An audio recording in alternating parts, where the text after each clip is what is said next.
En la serie de episodios titulado Exodus, Movilidad y Desplazamientos Humanos, intentamos examinar diferentes elementos que contribuyen con la migración, así como las causas, justificaciones, las formas y los procesos a través de las cuales las sociedades humanas se mueven y desplazan de una región, de un país o de un espacio geográfico a otro. En el episodio de hoy hablaremos del rol de la planificación y la arquitectura pública en relación con este fenómeno de la migración y los desplazamientos. Para conversar sobre este tema tenemos al catedrático asociado de la Escuela Graduada de Planificación de la Universidad de Puerto Rico, recinto de Río Piedras, Raúl Santiago Bartolomei. El profesor Santiago Bartolomei investiga temas vinculados a la vivienda, el desarrollo económico y comunitario y el cambio climático. Muchas gracias, profesor. Gracias por aceptar la invitación. Vamos a comenzar con lo básico. Cuando se habla de planificación, ¿a qué nos estamos refiriendo? Sí, bueno, déjame comenzar por agradecer la invitación y la oportunidad de poder discutir estos temas que a mí me apasionan mucho y es raro tener los foros para entrar en este tema más allá de los espacios universitarios. Claro. Así que el nerdo en mí está muy agradecido de esta oportunidad. Mira, en planificación, la definición que yo le ofrezco, por ejemplo, a mis estudiantes en la universidad es que la planificación es el proceso político de toma de decisiones para organizar y transformar el espacio. Entonces, cada uno de esos elementos de la definición es clave, ¿verdad? Porque no es lo mismo hablar, digamos, planificación de eventos, ¿verdad? Uh-huh. U otro ejercicio de desarrollo de estrategias, ¿verdad? Pues el objetivo en la planificación, como la conocemos como disciplina, es el espacio que habitamos, ¿no? Y tiene que ser alrededor de eso. Es político porque ciertamente surge de relaciones de poder, ¿verdad? Hay unas personas que están en unas posiciones de poder para tomar decisiones, hay unas poblaciones que tal vez están al margen de eso y hay todo un proceso negociado entre esas vertientes, ¿verdad? Y ciertamente, pues hablando de organización y transformación, porque eso es lo que es el objetivo de esto. Excelente. ¿Y existe una diferenciación entre planificación y planificación pública? Mira, yo creo que la planificación pública sería como un grado más específico, Ok. ¿verdad? Porque la planificación más ampliamente hablando, pues tiene participantes del sector privado, o sea, porque en la transformación del espacio, pues inciden toda una serie de actores, o sea, Y sectores diferentes intereses. distintos intereses, ¿verdad? La planificación pública, lo que entiendo es entonces cómo se gestiona la Ok. planificación desde el sector público, ¿verdad? O orientado al espacio público. Exacto. Ok. Eh, ¿Por qué y para qué se planifican los espacios o los recursos públicos? Déjame, esa es excelente pregunta, ¿verdad? Y déjame hacer presentar el siguiente comentario. Yo en las clases les pregunto a los estudiantes cuando entran a la escuela de planificación y quieren estudiar planificación, que por qué quieren estudiar planificación, ¿verdad? Y que siempre hay alguna variación en la respuesta, pero más o menos es que en Puerto Rico no se planifica, ¿verdad? Y yo les digo, no, en Puerto Rico se planifica un montón. Ahora, ¿para quién y para qué? Pues eso es otra historia, Ajá. ¿verdad? Y esa respuesta ha variado a través de la historia. Y ha habido procesos de definir visiones, ¿verdad? En un momento dado, en la respuesta a esa pregunta que tú me haces, ¿sabes? El por qué y para qué se planifican los espacios. Digamos, hace 80 años la respuesta en Puerto Rico hubiera sido no sé, para modernizar el país, ¿verdad? A transicionar de una economía más agraria que fuera una más industrial y que por lo tanto es el sostén de infraestructura y de espacios necesarios para ese fin, ¿verdad? Ujú. Y esa respuesta, esa Dirigido hacia la manufactura. dirigido a manufactura, y Mm. entonces pues todo lo que está orientado a eso, ¿verdad? El desarrollo de espacios de vivienda para lo que fuera la clase laboral que iría eventualmente a transicionar hacia esos fines, el desarrollo de instituciones públicas como la universidad y el sistema de escuelas para eso, el desarrollo de infraestructura de energía eléctrica y agua y sanitario para esos fines también. O sea, era dirigido con esa lógica. Ok. Eh, por suerte ha evolucionado la Ujú. visión de esto, ¿verdad? Que en un momento era un ejercicio poco inclusivo, Ok. ¿verdad? No había espacio de comentarios públicos ni de participación. Y esto ha cambiado a través del tiempo y se han incorporado pues cosas como conceptos medulares como, o sea, la participación, el tener claro quién se beneficia, ¿verdad? Y yo sé que vamos a hablar de esto más adelante, Ujú. pero para explicar cómo ha evolucionado esto, ¿verdad? Entonces ahora principalmente el por qué y para qué se planifican los espacios, pues tienen muchas respuestas. Depende de los intereses que estén respondiéndose en ese momento. Ok. Y interés no lo digo en el sentido peyorativo, sino interés Claro. en el sentido más amplio, ¿verdad? De qué fines quieren distintos grupos, ¿verdad? Y hay veces que esos fines es para desarrollo comunitario, hay veces que es para desarrollo comercial, hay veces que es para desarrollo industrial, hay veces que es para fines turísticos, hay veces que es para, para la conservación de recursos naturales. O sea, que tiene distintos fines. Sí, sí. Y que de por sí tener esos objetivos o esos intereses no necesariamente incide sobre un juicio moral, sino que necesariamente cada interés y cada proyecto tiene unas consecuencias y hay Claro. que hablarlas claras. Sí, o sea, tener muchos intereses no es algo inherentemente malo. O no es Ujú. malo, punto. Es algo inevitable en un espacio de pluralidad y de una sociedad. Exacto. Eh, ¿Cuáles son algunos de los principios éticos medulares de la profesión de la planificación?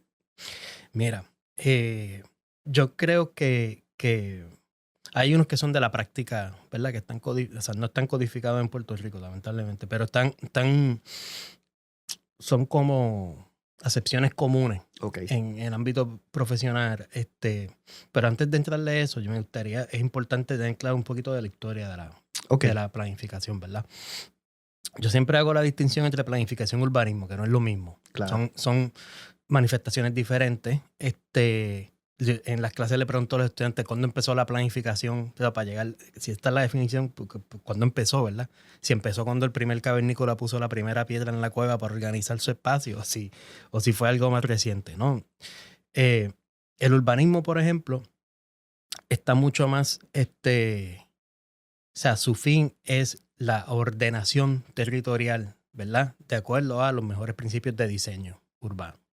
El diseño es un componente importante de la planificación, pero no es lo más importante y la planificación está más orientada más que con el fin, Ok. con el proceso, ¿verdad?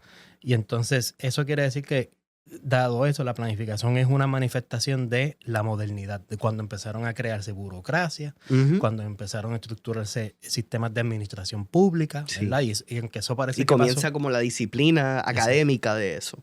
Exacto. Y entonces eso sonará como que empezó hace tiempo, pero es relativamente reciente en nuestra historia humana. O sea, eso Claro, empezó mediados o fines del siglo XIX, correcto. ¿verdad? Y entonces la planificación como la conocemos en Puerto Rico vino pues por la influencia de Estados Unidos. Así que tiene un origen anglosajón, ¿verdad? Y Estados Unidos llega por sobre todo la era victoriana en Londres, ¿verdad? Y en esas ciudades en Europa, cuando se daban cuenta que en los espacios urbanos estaban compartiendo actividad industrial y mucha gente se enfermaba y habían problemas de hacinamiento, era horrible la calidad de vida en aquel Sí. entonces, ¿verdad? La sanidad pública estaba, sí, deplorable la realidad. Deplorable. Y entonces los primeros ejercicios de zonificación, ¿verdad? Que es una herramienta común para ordenar el territorio, era para separar esos usos. Pero no era el único. Yo le digo a mis estudiantes que sí, la modernidad es un origen, el otro es la eugenesia. Y la eugenesia, ¿verdad? La base es que es una pseudociencia de cómo se deben estudiar razas y la lógica es como una justificación pseudocientífica del racismo, ¿verdad? Y esto es una historia vinculada a eso de controles poblacionales, etcétera, y muchas de las cuales Claro. hemos sufrido en Puerto Rico. Pero entonces un mecanismo para controlar poblaciones es separar poblaciones, ¿verdad? Y Ujú. entonces uno de los orígenes de la calificación también de las zonificaciones era separar poblaciones. Poblaciones que se designaran no deseables en sociedad y otras poblaciones que sí lo eran, ¿verdad? Eso tenía una manifestación en Inglaterra, pero en el caso de Estados Unidos era un componente racial puro. Ujú. Si no me equivoco, era redlining, ¿verdad? El redlining es una manifestación Una de esa, ¿verdad? manifestación. Pero incluso desde antes del ejercicio de redlining, y vamos a entrar, si quieres, ya vamos dentro de lo que es el redlining y lo Ajá. reciente que es. Pero, por ejemplo, cuando se aprueba el Homestead Act y todas estas cosas, el programa de reconstrucción posguerra civil en Estados Unidos, o sea, se dan una serie de iniciativas del gobierno federal para proveer tierra y vivienda. No le llaman vivienda pública en aquel entonces, pero eso es Ajá. lo que era. Pero esta era exclusivamente para personas blancas. Y entonces, para proteger esas comunidades de personas blancas, les daban una facultad de crear cláusulas restrictivas y otros mecanismos que excluían las poblaciones negras. Esa lógica era parte inherente de la herramienta de De la zonificación. planificación y zonificación. Y yo estoy diciendo todo esto como antesala a tu pregunta, que un principio ético medular es reconocer esa historia. Claro. No, porque no queremos repetir eso. Y tenemos que estar conscientes de esos aspectos históricos y también me gusta en mis adiestramientos y en las clases que solía dar, hablar de que la historia tampoco es lineal, ¿verdad? De Exacto. que no es todo hacia un objetivo, sino que a veces van a haber forcejeos entre diferentes posiciones y diferentes alineamientos. Así que yo creo que eso es uno de esos principios éticos medulares, ¿verdad? Otro, por ejemplo, sí, hay que evitar el conflicto de interés. Y a veces eso es más fácil decirlo que hacerlo. Claro. Así que eso requiere un ejercicio reflexivo por parte de la persona que esté involucrada en la planificación, sea planificador o no. Ujú, ujú. Que eso es algo que hay que dejar claro.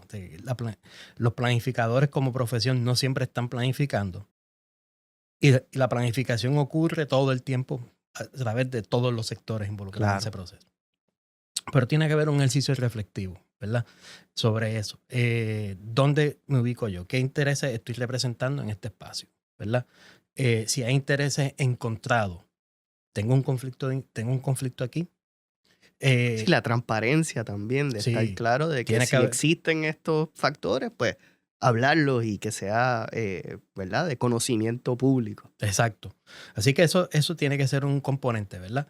Y el otro, pues, es reconocer estas decisiones a quién benefician, a quién perjudican. Ver, y eso es un aspecto de justicia esencial. Así que hay que un componente de una definición de justicia tiene que ser un principio ético medular en la planificación. Y decir, o sea, a quien le está cayendo lo peor de estas decisiones que vamos a tomar son poblaciones que tienen la capacidad para atenderla. Hay maneras de mitigar eso. Esas son Ujú. preguntas que hay que hacerse consistentemente y muchas veces son procesos negociados, ¿verdad? Otro principio esencial que está vinculado a ese es ser inclusivo. Entonces, ¿cómo incluyes todas las voces? Y eso Claro. aún tiene límites porque hay una voz que nunca va a estar incluida en estos procesos. Estos son, o sea, todos los ejercicios de planificación están orientados al futuro. Pues la voz que nunca va a estar incluida es de la gente que no ha nacido. Ajá. Pero las decisiones que se están tomando pues afectan a quienes Sí, no han nacido, sí, ¿verdad? sí. O sea, aquí todos llegamos a este mundo y ya habían tapones, el sistema de vivienda es el que era, o sea, que no, nadie nos preguntó, nadie nos envió un memo, no Claro. nos enviaron, o sea, que eso tiene que ser un componente esencial, ¿verdad? Es decir, bueno, si no está, y hay un grado de incertidumbre, ¿verdad? Pero pensar, bueno, si estas voces que no hemos incorporado, que no tienen forma de ser representadas, cómo aseguramos su bienestar en el futuro. Claro. Y otro componente importante es que tener claro que hay que procurar el interés público, pero hay que reconocer que el interés público no es un interés público, hay pluralidad de intereses. Correcto, correcto. Y también, si puedo añadir, en todos esos principios éticos, la importancia de el uso de datos, Sí, ¿verdad? De estadísticas y estar claro acerca del proceso científico, ¿verdad? Y también estar claro de cómo definimos ese proceso de investigación, ¿verdad? sí, o sea, decisiones tienen que partir de la mejor información disponible. Claro. ¿Qué visiones o paradigmas existen en la disciplina, en el estudio de la planificación? Mira, eso es un tema central en el curso de Historia y Teoría, porque ha habido cambios, ¿verdad? O sea, Claro. aquí voy a hacer un poquito, voy a entrar un poco en lo que en inglés llaman el lore, ¿verdad? Que es cosas particulares, El folclore el de... folclore de la planificación. En su forma original, y probablemente la más común que todavía se utiliza para caracterizar la planificación, es lo que llaman la planificación integral o racional, que es el ejercicio donde la planificación surge de un proceso científico, de utilizar toda la información que haya disponible, ir desarrollando alternativas y escenarios y ver cuáles de esas alternativas maximizan los beneficios y minimizan los costos. De manera que a través de ese proceso siempre van a haber beneficios que van a percolar en la población en general. Okay. Y eso fue la forma que dominó y todavía domina en muchos sentidos. El ejercicio de la planificación. Claro, que es más visto como, bueno, parecido a una ecuación matemática. Claro. ¿Cuál es una limitación obvia? Bueno, la primera es que hay una incertidumbre enorme en las decisiones que estás tomando. No tienes no tienes toda la información necesaria muchas veces. Y parte de la premisa de que hay una figura racional de que tiene capacidad para conocer todo eso y desarrollar estas alternativas y esas decisiones, ¿verdad? Y hay voces que no se incluyen en ese proceso. Entonces, a partir de ahí se forman unas distintas vertientes. Todas de una forma u otra tienen manifestaciones y que las vemos hoy en día. Una de ellas es la idea de la planificación de partiendo de la abogacía, que es un ejercicio constante de procurar que haya una inclusión de las voces más marginadas y que las decisiones que se tomen tengan en consideración esas poblaciones, ¿verdad? Y si hay que establecer medidas mitigantes por efectos adversos, tiene que ser una parte, ¿verdad? Y eso se da sobre todo cuando se da la discusión de los derechos civiles en los 60, cuando se crean los programas de beneficencia social en el caso de Estados Unidos. O sea, ese es el contexto en que va ocupando esto. Luego de eso ocurre otro tipo de planificación, otra práctica, otro paradigma, que es la planificación comunicativa, le llaman, que viene desde la lógica de que los procesos de toma de decisiones tienen que ser consensuados, ¿verdad? Y entonces tiene que haber una negociación y que el rol de los planificadores es ser como facilitador. Sí, tiene que tener una base técnica, pero es como más facilitar estas discusiones. Ok. Y digo, todas estas que estoy diciendo están todavía presentes hoy, ¿verdad? Claro, claro.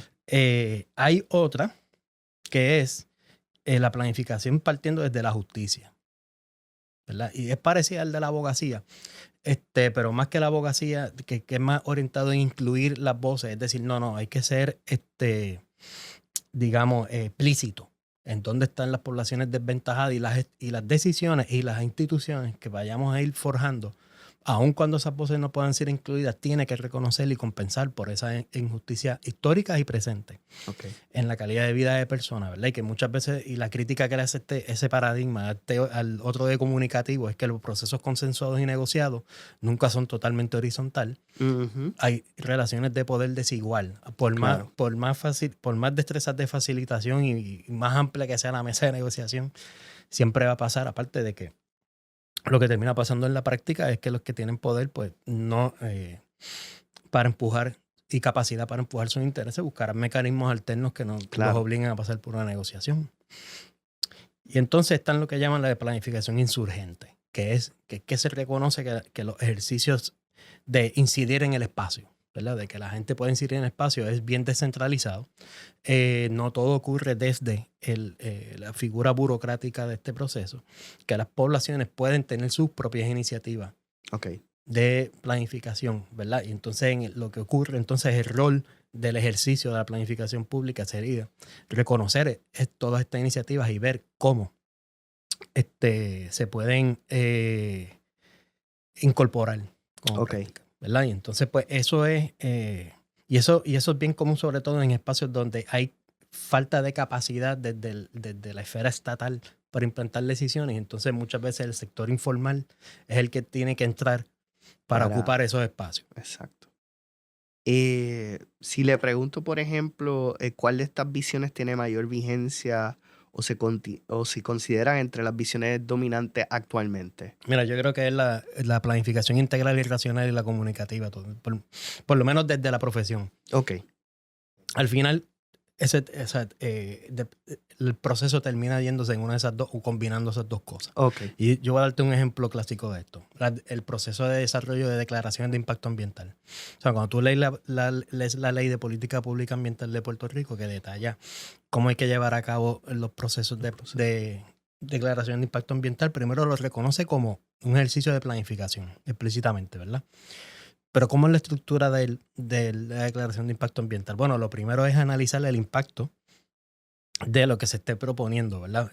Hacer un diagnóstico del espacio, del ambiente, hacer como un tipo de acopio de información y obliga al proponente a tener que desarrollar alternativas y que tenga que evaluar con algún tipo de análisis costo-beneficio o algo análogo a eso, ¿verdad? Y explicar por qué la alternativa que está, o sea, el proyecto que está proponiendo es la alternativa más racional. Okay. En ese sentido, ¿verdad? O sea, que eso sí, es parte de esa lógica y esa visión de la planificación.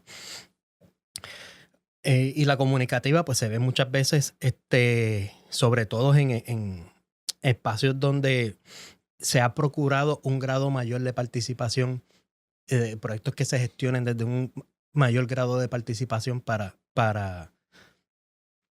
poder gestarse, ¿verdad? Okay. Y yo diría que esas son las dos más dominantes ahora mismo, pero todas están presentes. Claro, O sea, claro. ¿Y qué impacto cree usted que tiene estas visiones sobre la praxis de la planificación? sí, bueno, yo creo que más o menos enmarcan lo que la práctica se hace como ejercicios de ¿Cuáles son las herramientas que se cuáles pueden... son las herramientas, o sea, un poco enmarcan quién participa, cómo es que se va a tomar la decisión al fin y al cabo. Claro.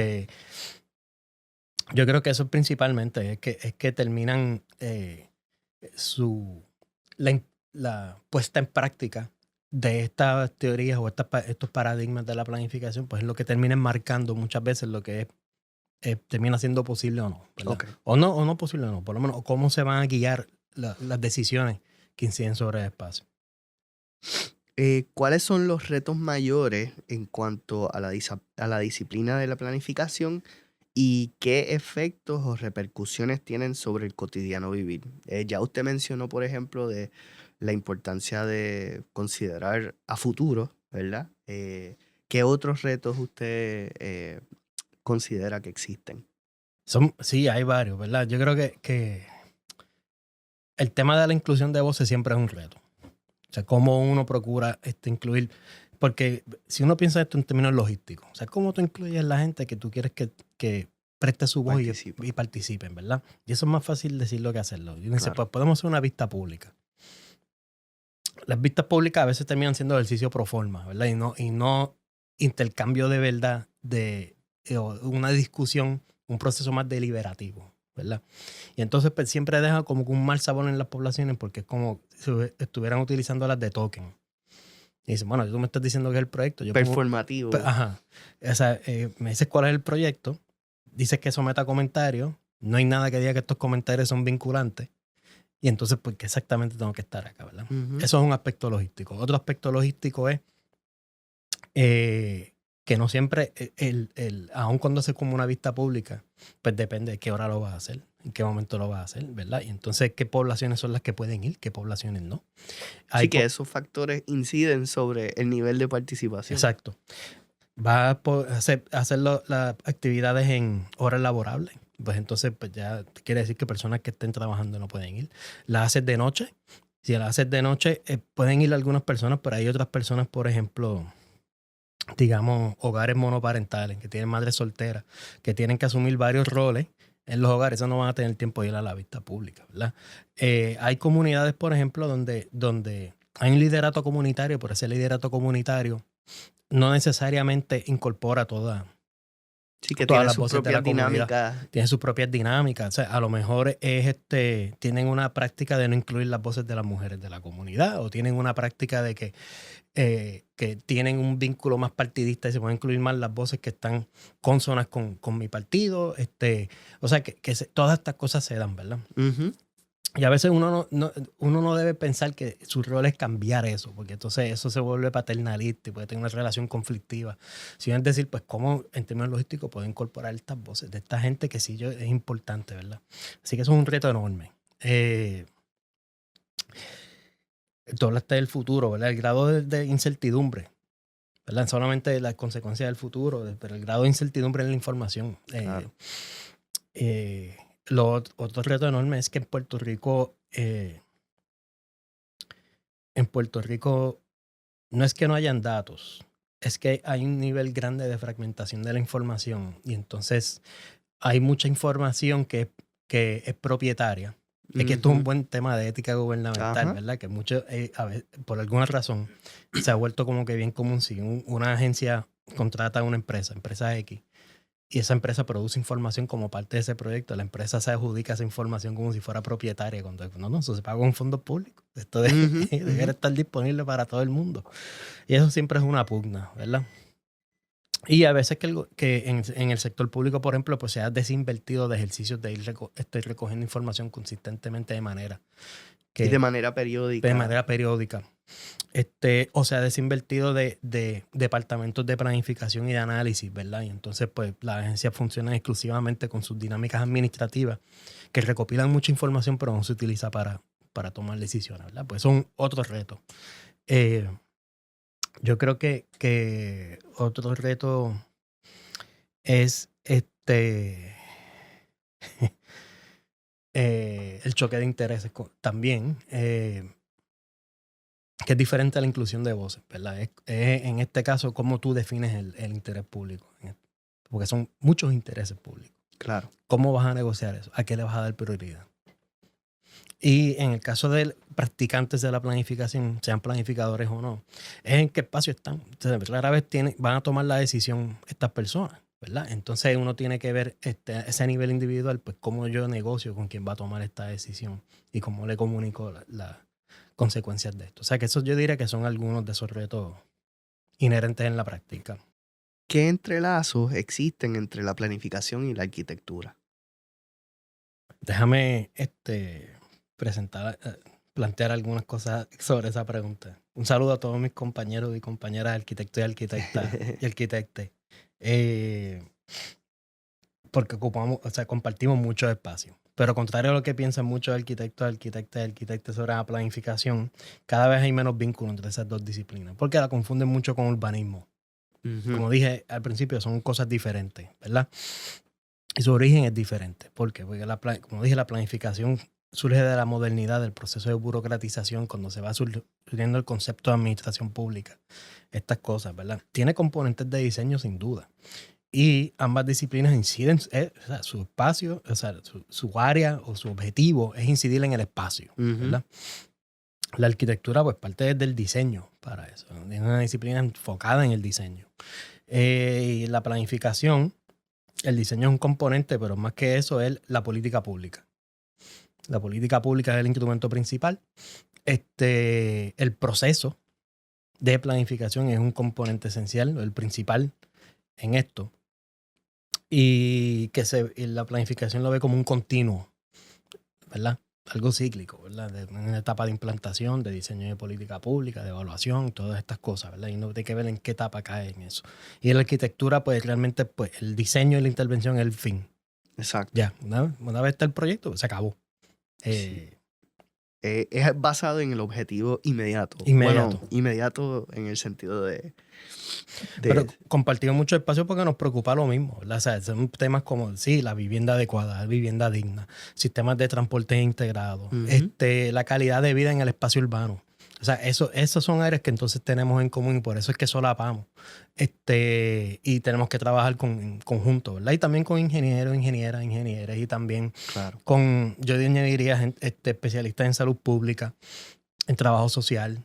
Entonces son figuras claves también para definir esos espacios. Psicólogos comunitarios, abogados y abogadas. Todas esas disciplinas inciden sobre el espacio, ¿verdad? Y yo creo que lo otro también es que en términos de su origen, la planificación tiene mucho más...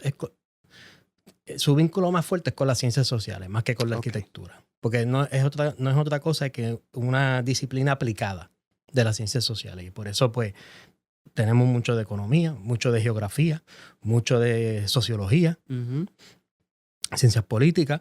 O sea, todos de una forma u otra nutrimos de lo que surgen de esas disciplinas. Claro que como esas son disciplinas estrictamente científicas, pues su interés es entender el entorno social, ¿verdad? Pero en caso de la planificación no es incidir. Así que más allá que el entendimiento es que hay que intervenir. ¿Cómo ¿verdad? se implementa esa teoría? O sea, el fin de la planificación es intervenir.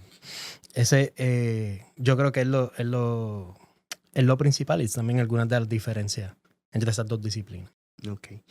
Y ya que estamos hablando de esas diferencias, pues, ¿qué desavenencias pueden existir entre ambas disciplinas. Sí, mira, una clave es cómo se conceptualizan problemas. Eso no es, déjame dejar estipular lo siguiente, eso no quiere decir que una persona que sea arquitecta tenga algún límite inherente a su forma de conceptualizar el problema, de igual que una persona que es planificadora tiene un problema inherente en conceptualizar el problema. No es eso, ¿verdad? Sino en términos de, estoy hablando estrictamente del proceso formativo profesional, ¿verdad? ¿Qué termina pasando en la práctica? Pueden pasar mil cosas en el transcurso de la vida de las personas. Pero una clave es que en la arquitectura la manera en que se definen problemas es que sean ajustados a una posibilidad de solución partiendo del diseño, como decía ahorita, ¿verdad? Y entonces, pues eso tiene una serie de supuestos atados a eso. En la planificación, rara vez el diseño es la solución al problema. Ok. Rara vez. O sea, y como dije, usualmente es política pública. Y entonces para eso hay que entender no solamente una intervención particular y sus dimensiones y sus parámetros, sino hay que entender cuál es el contexto institucional, cuál es el contexto político, o sea, cuáles son las desigualdades sociales y económicas en el espacio que estamos incidiendo, en qué medida hay una trayectoria histórica que establece límites o ha sido determinante en lo que está pasando ahora. Okay. Y eso está vinculado, ¿verdad? Y entonces también que cuando se define el problema, pues decimos, pues, bueno, ¿qué es lo que hace falta? ¿Es un problema de implantación de política pública? ¿Es un problema de diseño? ¿O es que no se ha evaluado bien? O sea, y entonces hay que definir en qué etapa es que hay que atender eso. Sí. Exacto. ¿Y qué herramientas son las que vamos a utilizar? ¿Es una cuestión de establecer un reglamento? ¿Es una cuestión de definir nuevos parámetros? ¿Es una cuestión de levantar datos o información que antes no había? ¿Puede tener la planificación y la arquitectura un impacto sobre la movilidad humana y posibles desplazamientos de comunidades y poblaciones? No, definitivamente. O sea, muchos de los crisis que tenemos ahora de desplazamientos son decisiones de planificación. O sea, voy a dejar eso claro. No es por falta de planificación. Esto es la planificación en acción. Ciertamente tiene un impacto directo, ¿verdad? Arquitectura también.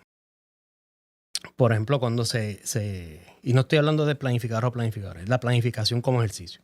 O sea, el facilitar que hayan procesos de especulación sobre la propiedad y se faciliten los desahucios de personas para desarrollar unos proyectos nuevos que tal vez no van acorde con las necesidades de las poblaciones locales. Eso es un ejercicio de planificación. Eso es un ejercicio de planificación. No es el que tal vez queremos. Sí, sí. Es cómo se prioriza. Cómo se prioriza, pero ciertamente a alguien responde, a unos intereses responde y a algo quiere apuntar, ¿verdad?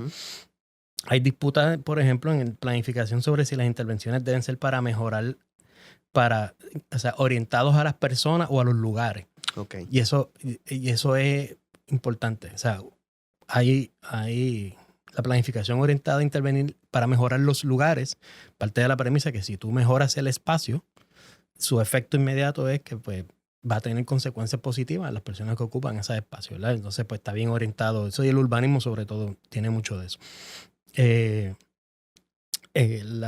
La limpieza de carretera, que sí, hacer parques nuevos, este tipo de cosas que tienen que existir, ¿verdad?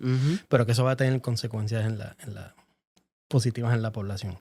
Las intervenciones orientadas en personas, lo que busca es cuál es la población que vive en estos espacios. ¿Cuál es su perfil?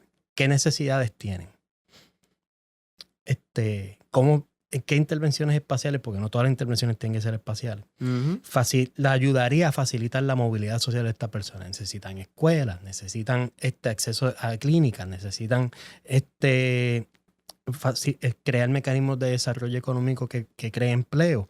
Si hay inversiones en esas áreas, ¿cómo evitamos que las desplacen? Y que esas sean las personas que se aprovechen de eso. Esas son dos visiones encontradas. Claro. Por como lo estoy escribiendo, yo creo que el público puede adivinar cuál es mi sesgo entre esas dos. Sí, sí. A lo mejor estoy siendo muy injusto con la visión hacia los lugares, pero por ejemplo, la idea de O sea, ciertos lugares en Puerto Rico dicen, bueno, esto ha mejorado porque está este parque nuevo y esto y lo otro. Y yo digo, pero bueno, ¿quién lo está usando? O sea, ¿la gente que está viviendo ahí o tuvimos que sacar la gente que habitaban estos espacios para Y me imagino que facilitarlo? también en el aspecto de visualizarlo desde el punto de vista del lugar, también existe quizá una visión ambientalista, ¿verdad? De cómo la conservación, pero a la misma vez los proyectos de desarrollo económico, cómo se puede ser un conflicto, puede que no, pero... Exacto. Y eso es una clave, ¿verdad? O sea, el tema de los recursos naturales es esencial porque o sea, siempre se plantea como que no, que es una cuestión de balancear el desarrollo económico y los recursos naturales. Y siempre me ha parecido que eso es una forma tan extraña de enmarcarlo. Porque yo digo, pero ¿para qué va? O sea, ¿cuál es el fin de desarrollo económico si, por ejemplo, viene el cambio climático y aumenta el nivel del mar y entonces tenemos una marejada ciclónica y se lleva arrastrado todo este desarrollo costero? Pues, Claro. entonces, cuando pues no hay desarrollo económico ahí. Sí, sí. O hubo desarrollo económico hasta que duró. Exacto. O sea, que es entender también que